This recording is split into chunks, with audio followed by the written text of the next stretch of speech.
हाय पिला माने समस्त को मो चैनल को स्वागत करदम। आज आम छात्र और समाज सेवा विषय सुंदर रचनाटे पैसेटे लिखा। केवल भारत रे नुहे समग्र विश्व रे छात्र समाजर भूमिका विभिन्न क्षेत्र में गुरुत्वपूर्ण।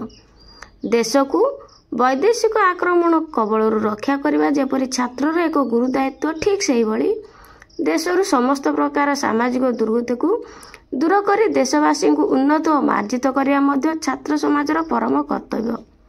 भारत एक ग्रामबहुल विराट देश। ए देश रे एबे शतकड़ा 75% व्यक्ति निरक्षर। तेणु ए देश रे ग्रामांचल पूरी रही नाना अंधविश्वास। सामाजिक सेवा माध्यम ही छात्र समाज ए देश दूर कर दे पारिबो समस्त प्रकार दुर्नीति और अंधविश्वास को एवं जनसाधारण को आर्थनैतिक विकास दिगरे प्रदान करिपारिबे उपयुक्त प्रेरणा। विदेशर केतेक देश रे समाज सेवा छात्र मानकर शिक्षा रे अपरिहार्य अंग होई रहितबा बेले भारत रे ए शिक्षा को अवहेला करा जाउछि। जर्मन रो शिक्षायतन मानकरे समाज विज्ञान योजना को बाध्यतामूलक भाव में ग्रहण करा जाइछि।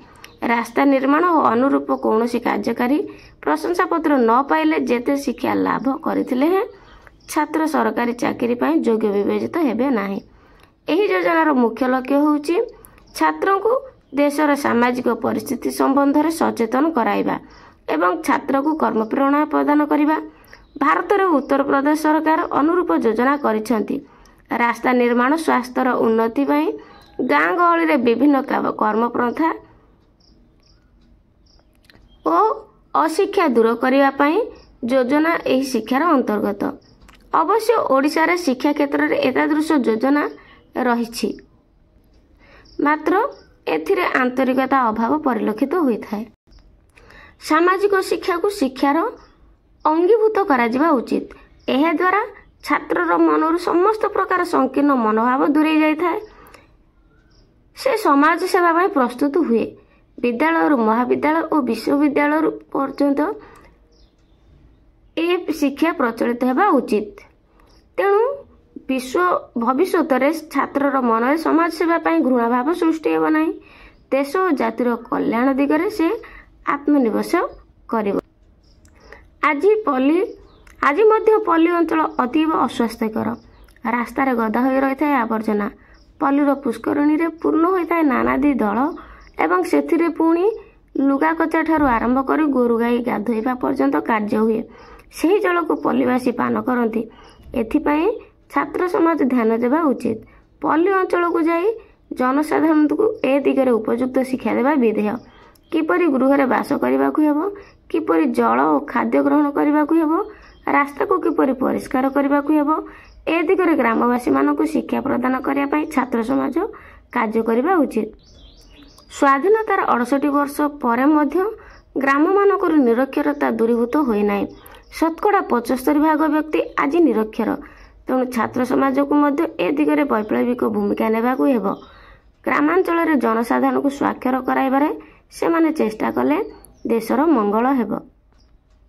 अशिक्षा संगे संगे अंधविश्वास आज ग्रामांचल पूर्ण हो रही। कुसंस्कार पूर्ण मनोभाव सेमानकर मुक्ति नाही। बसंत, कलेरा इत्यादि रोगर मुक्ति पाइबापी आज से ठाकुराणी मार्जना करती, कालिसी नचाती। विज्ञान अग्रगति सहित सेमानकर कौनसी संपर्क न थाए। तेणु छात्र समाज गाँ गहली रे बुली जनसाधारणकर अंधविश्वास उपरे कुठारघात करी सेमानकु निश्चित मृत्यु मुखर रक्षा करबा उचित।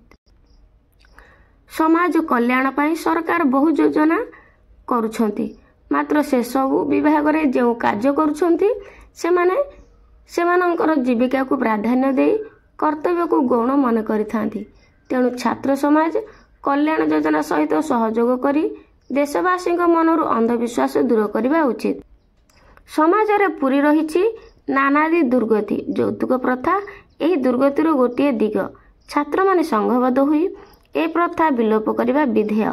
विवाह, व्रत इत्यादि रे अଯଥା खर्च को बंद करने छात्र माने चेष्टा कले ग्रामवासी मानकर अशेष कल्याण साधित हो पारिबो। दुर्गा पूजा, दीपावली आदि उत्सव ଯେପରି ଅପବ୍ୟୟ ନ ହୁଏ ସେ ଦିଗ ମଧ୍ୟ ଛାତ୍ରଛାତ୍ରୀମାନଙ୍କ କର୍ତ୍ତବ୍ୟ ରହିଛି।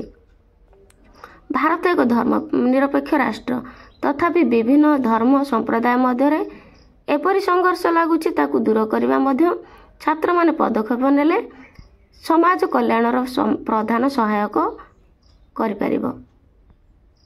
ଛାତ୍ରମାନେ ଦେଶର ପ୍ରଧାନ ଅଙ୍ଗ। ସେମାନଙ୍କର ପବିତ୍ର ନିଷ୍ଠା ଓ କର୍ତ୍ତବ୍ୟବୋଧ ଦ୍ୱାରା ଦେଶ ହେବ ଉନ୍ନତ ଏବଂ ଦେଶରୁ ଲୋପ ପାଇଯିବ ସକଳ ପ୍ରକାର ଦୁର୍ନୀତି ଏବଂ ଅନ୍ଧବିଶ୍ୱାସ। ସମାଜ କଲ୍ୟାଣ ଓ ଜନମଙ୍ଗଳ ବିଧାନ ଦେଶ ପକ୍ଷରେ ଗୁରୁତ୍ୱପୂର୍ଣ୍ଣ କଥା ଏବଂ ଦେଶର ନେତୃମଣ୍ଡଳୀ ଛାତ୍ରମାନଙ୍କୁ ଏ ଦିଗରେ ପ୍ରଣୋଦିତ କରାଇବା ଉଚିତ। ଛାତ୍ରମାନେ ମନେ ରଖିବା ଉଚିତ ଯେ ସେମାନଙ୍କର ଗୋଟିଏ ଜାତି, ମଣିଷ ଜାତି। ସେଠି ସବୁ ଧର୍ମ, ବର୍ଣ୍ଣ, ଜାତି ସମାନ। ଏହି ବିଶ୍ୱ ମାନବିକ ଭାବଧାରାରେ ଉଦ୍ବୁଦ୍ଧ ହୋଇ ସମଗ୍ର ମାନବ ଜାତିର କଲ୍ୟାଣ ପାଇଁ ଛାତ୍ରମାନେ କର୍ତ୍ତବ୍ୟ କରିବା ଉଚିତ।